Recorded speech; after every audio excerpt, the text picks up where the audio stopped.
तो law of demand के कुछ अजम्पशंस हैं। एक तो हमने देखा कि there is always a inverse relationship between price and demand of a good as express by the law of demand. वो कुछ अजम्पशंस पर बेस्ड होता है। तो अजम्पशंस क्या है, मोस्टली हमने आगे देखा कि हमने सारे अदर डिटर्मिनेंट्स को कांस्टेंट अज्यूम किया है, ठीक है। तो वो सारे डिटर्मिनेंट्स ही यहाँ पे लिखे गए हैं, वो सब अनचेंज रहते हैं। सिर्फ चेंजेस कहाँ पे आता है, प्राइस में, और उसकी इफ़ेक्ट आती है डिमांड पे।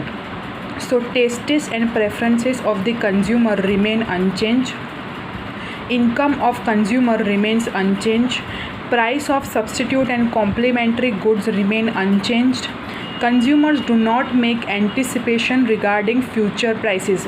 इसका मतलब क्या कि एक पॉइंट था expectations about the future prices। ऐसा यहाँ पे माना जाता है, assumption किया जाता है कि कस्टमर्स कुछ एक्सपेक्ट ही नहीं करता, कुछ एंटिसिपेट यानी कुछ एस्टिमेशन ही नहीं करता कि फ्यूचर प्राइसेस क्या होंगे, और साइज़ ऑफ पॉपुलेशन और demographic of population remain same. So सब इंडिकेटर्स को, सब डिटर्मिनेंट्स को कांस्टेंट रखा गया है। वो अजम्पशंस हैं लॉ ऑफ डिमांड के। अब हम देखेंगे explanation with the help of diagram. तो explanation of law of demand, we can explain law of demand with the help of the schedule, diagram and reasoning provided below। Schedule मतलब एक table दिया गया है, उसके बेसिस पर वो diagram, graph draw किया गया है, और वो डायग्राम के बेसिस पर एक्सप्लेनेशन दिया गया है, वो हम देखेंगे।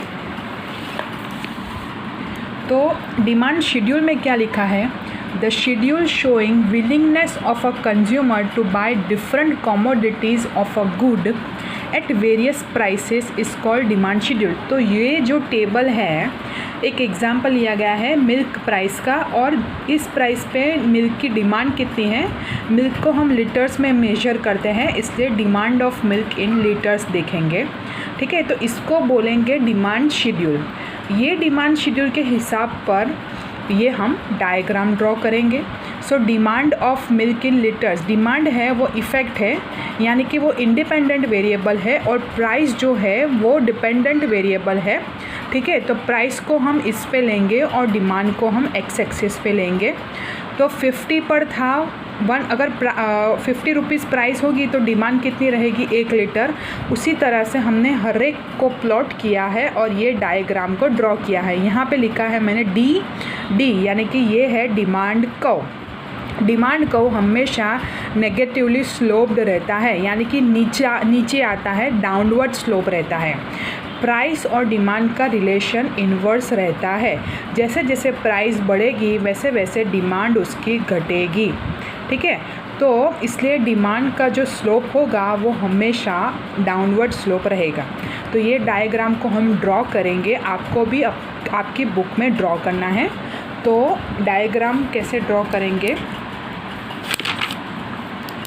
देखो मैंने यहाँ पे डिमांड शेड्यूल लिख दिया है, ठीक है। अब मैं क्या करूँगी, यहाँ पे 10 to 50 है, तो प्राइस यहाँ पे मुझे प्लॉट करना है। यहाँ पे लिख दूँगी मैं 0, 10, 20, 30, 40 और 50, 10, 20, 30, 40 और 50, और डिमांड कितनी है, 1, 2, 3, 4 और 5। सो 1, 2, 3, 4 और 5 यहाँ पे है डिमांड लीटर्स में, और यहाँ पे है प्राइस, आप यहाँ पे लिख सकते हो कॉर्नर पे, प्राइस इन रुपीज़, ठीक है। सो 50 रुपये प्राइस थी तो डिमांड कितनी थी, 1, ठीक है, 1 लीटर की डिमांड। तो यहाँ पे ऐसे करेंगे हम, थोड़ा लाइट में ड्रॉ करूँगी, दिखे ना ऐसा। 40 पे 2 है, तो 40 रुपीज़ प्राइस थी, तब कितना था, 2। 30 थी तब 3,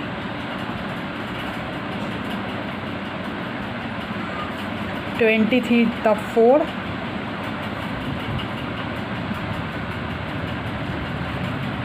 और 10 थी तब 5, ठीक है। तो हमारा जो डिमांड कर्व है वो नीचे जा रहा है, इसको बोलेंगे negatively sloped demand curve.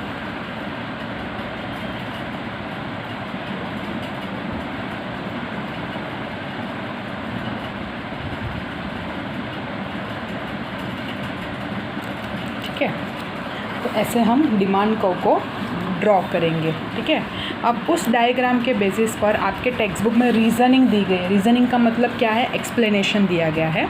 The above diagram shows price of milk on Y axis and demand for milk on X axis. इतना समझ में आया? By plotting the demand given in the schedule at various prices we obtain the various points A B C D E. देखो ये यहाँ पे जो points मिले हमको, यहाँ पे सिर्फ पॉइंट्स के नाम दिए गए, ए बी सी डी और ई। ठीक है, so which shows the various price demand combinations. ठीक है, प्राइस और डिमांड के कॉम्बिनेशंस दिखा रहे हैं। By joining this points we get the demand curve D D करके डिमांड कर्व है। ठीक है, which slopes downward from left to right, left से लेकर राइट तक नेगेटिवली है, नीचे जा रहा है slope, indicating the inverse relationship between price and demand. ठीक है, so at point A price of milk is 50 and demand is 1 liter. ठीक है, at point A price कितनी है 50 और डिमांड कितना है 1 litre. At point B price falls to 40 and so demand expands to 2 liters, and accordingly at point D when price falls as 10 demand expands to as high as 5 litres. ठीक है, यहाँ पे 40 है तो यहाँ पे 2 डिमांड है, और प्राइस एकदम कम हो गई है तो डिमांड एकदम ज़्यादा हो गई है 5 लीटर्स में, और प्राइस सबसे कम है 10 लीटर्स. उसी तरह डिमांड कर्व जो है वो आपका नीचे आ रहा है, डाउनवर्ड स्लोपिंग कहलवाएगा डिमांड कर्व. ठीक है, तो आज हमने स्टार्ट किया चैप्टर नंबर 3 डिमांड. उसमें हमने जनरल मीनिंग ऑफ डिमांड देखा, फैक्टर्स यानी कि डिटर्मिनेंट्स ऑफ डिमांड देखे, और लॉ ऑफ डिमांड में डिमांड शेड्यूल, डिमांड डायग्राम देखा और उसका एक्सप्लेनेशन देखा. तो आप ये एक बार गो थ्रू कर लेना, अगर कुछ भी डाउट हो तो आप मुझे पूछ लेना. Thank you so much.